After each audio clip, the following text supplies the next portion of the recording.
बच्चों, हमें पता है आप लोग हमारी वीडियोस को देख रहे हैं और ज़्यादा से ज़्यादा लाइक भी कर रहे हैं, बट आप में से 87.4% ऐसे हैं जो हमारी वीडियोस को देखने के बाद भी हमारे चैनल को सब्सक्राइब नहीं कर रहे। तो प्लीज़ ज़्यादा से ज़्यादा हमारे चैनल को सब्सक्राइब कीजिए ताकि हम लोग भी मोटिवेट हो सके। Thank you. अब मैं पढ़ाता हूँ आपको इंटेंसिटी ऑफ इलेक्ट्रिक फील्ड। क्या? Intensity of electric field. अब इंटेंसिटी ऑफ इलेक्ट्रिक फील्ड है क्या? इंटेंसिटी ऑफ इलेक्ट्रिक फील्ड, पहले तो आपको इलेक्ट्रिक फील्ड की पता होना चाहिए। इलेक्ट्रिक फील्ड क्या है कि कोई भी अगर आपका चार्ज है, ठीक है, वो प्लस का हो या माइनस का हो, उसके अराउंड क्या होता है? एक इलेक्ट्रिक फील्ड बनता है। क्या बनता है? एक इलेक्ट्रिक फील्ड बनता है आपके चार्जेस के अराउंड। अब जो इंटेंसिटी है, ठीक है, इंटेंसिटी निकाल जाती है टेस्ट चार्जेस से। क्या? कौन सा चार्ज?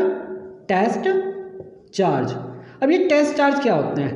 टेस्ट चार्ज या फिर हम कहें पॉजिटिव चार्ज, ठीक है, टेस्ट चार्ज या फिर हम कहें पॉजिटिव चार्ज।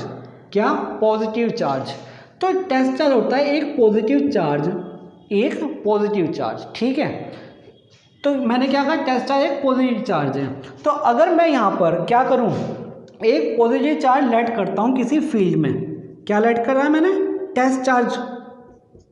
टेस्ट चार्ज मैंने लेट किया किसी भी एक फील्ड में, इलेक्ट्रिक फील्ड में। तो इन टेस्ट चार्ज और इस वाले चार्ज के बिटवीन जो फोर्स बनता है, जो फोर्स अप्लाई होता है, वो फोर्स क्या कहलाता है? वो फोर्स कहलाता है आपका इंटेंसिटी। तो ये फोर्स है ना, ये इंटेंसिटी कोई नई चीज़ नहीं है। ये क्या है? ये एक टाइप का फोर्स है। अब ये फोर्स किसके बीच में लग रहा है? ये फोर्स लग रहा है एक ही फील्ड में, सिमिलर फील्ड्स में, किसी उस फील्ड के चार्ज एंड टेस्ट चार्ज के बीच में जो फोर्स अप्लाई हो रहा है वो क्या है? वो आपका इंटेंसिटी है। क्या है? इंटेंसिटी। इस चीज़ को समझ लेना अच्छे से, क्योंकि जब इसकी कैलकुलेशन निकालोगे ना तो फिर उसमें क्या होता है कि आपने ऐसे रखा और एक ये चार्ज ले लिया, एक ये चार्ज ले लिया, और किसी पोजीशन पे आप यहाँ भी रख सकते हो, यहाँ भी रख सकते हो, किसी पोजीशन पे एक टेस्ट चार्ज लाइट कर लिया। जब आप एक टेस्ट चार्ज लाइट करोगे तो फिर क्या करोगे? इस चार्ज और इस टेस्ट चार्ज के ऊपर बात करोगे, इस चार्ज और इस टेस्ट चार्ज के ऊपर बात करोगे। तो क्या है, जब हमें इंटेंसिटी निकालनी होगी तो इंटेंसिटी क्या होगी?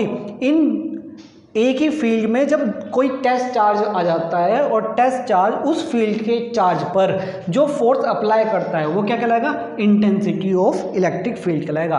तो इसमें अब इसका फॉर्मूला बना के दिखा देता हूँ। आपको पता है F इजिकल टू कितना होता है? F is equal to test charge हमेशा वन लेते हैं हम, वो भी पॉजिटिव का, ठीक है, ये भी बात ध्यान रखो। 1/4 pi epsilon not Q1 upon Q2 upon R square.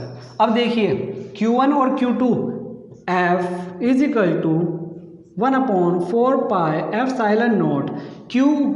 एक Q तो क्या हो जाएगा, क्योंकि एक तो टेस्ट चार्ज है और एक चार्ज है, तो मैं अगर एक Q को तो Q ही कह दूं सिर्फ, क्योंकि ओनली Q माना हुआ है, और दूसरे Q को मैं 1 कह दूं क्योंकि टेस्ट चार्ज है, और अपॉन R स्क्वायर। तो F is equal to 1/4 pi epsilon not Q upon R square. तो ये क्या बन गया? ये फोर्स, जो ये वाला फोर्स बना है, यही क्या होता है? यही हमारी इंटेंसिटी ऑफ इलेक्ट्रिक फील्ड होती है। समझ गए बात को? इंटेंसिटी ऑफ इलेक्ट्रिक फील्ड क्या होती है? बहुत अच्छे समझा दिया, और ये बहुत ज़रूरी है, तो इसलिए इसको भूलना मत, ठीक है। और ये फॉर्मूला आपका मोस्ट इंपोर्टेंट फॉर्मूला है और मोस्ट इंपोर्टेंट चीज़ है। आप इस चैप्टर में कुछ ऐसी चीज़ें हैं जो बिल्कुल ही ऐसी है कि आएगी। इंटेंसिटी ऑफ इलेक्ट्रिक फील्ड में आपके जो पोजीशन होती है, मतलब कैलकुलेशन, वो आपका आएगा ही आएगा। उसमें से कोई ना कोई एक पूछा जाएगा, या फिर गॉस लॉ की एप्लीकेशन पूछी जाएगी। इस चैप्टर में मेन है जो आपके लॉन्ग क्वेश्चंस में पूछा जाएगा। तो ये बहुत ज़्यादा इंपॉर्टेंट है। तो मैंने क्या निकाला? इंटेंसिटी निकाल दी। अगर मैं एक काम करूँ, बताओ क्या काम करूँ? अगर मैं दोनों साइड Q से मल्टीप्लाई कर दूँ, अगर मैं ऐसे लिख देता हूँ E is equal to 1/4 pi epsilon not Q upon R square. दोनों साइड Q से मल्टीप्लाई कर दूँ, इस साइड भी Q से मल्टीप्लाई कर दूँ, इस साइड भी Q से मल्टीप्लाई कर दूँ, तो इसको हम पहले वाले को फिर 1 मान लेंगे। तो अब बताइए ये जो बन गया, ये क्या बन गया? ये हमारा F नहीं बन गया होगा? F का फॉर्मूला है, F बन गया होगा। तो इंटेंसिटी का फॉर्मूला एक और चीज़ होती है जो आपके स्मॉल मतलब कि जो छोटे छोटे न्यूमेरिकल्स आएंगे तो उसके लिए यूजफुल है। क्या है? Intensity force upon Q. Intensity is equal is force upon Q, मतलब कि किसी चार्ज पर जितना फोर्स अप्लाई हो रहा है वही क्या कहला रहा है? इंटेंसिटी कहला रहा है। किसी भी फॉर्मूले को डेफिनेशन में अगर लिखना हो तो आप बहुत ही आराम से लिख सकते हो कि क्यू चार्जेस पे जितना फोर्स अप्लाई हो रहा है वही क्या कहला रहा है? इंटेंसिटी कहला रहा है। समझ गए बात को? तो ये था आपका इंटेंसिटी का कॉन्सेप्ट, जो कि आपके लिए बहुत ही ज़्यादा इंपॉर्टेंट है, बहुत ही ज़्यादा। ठीक है, तो समझ में आया? इंटेंसिटी बहुत ज़रूरी था ये। तो अब आज हम यहीं तक रखेंगे इसके लिए।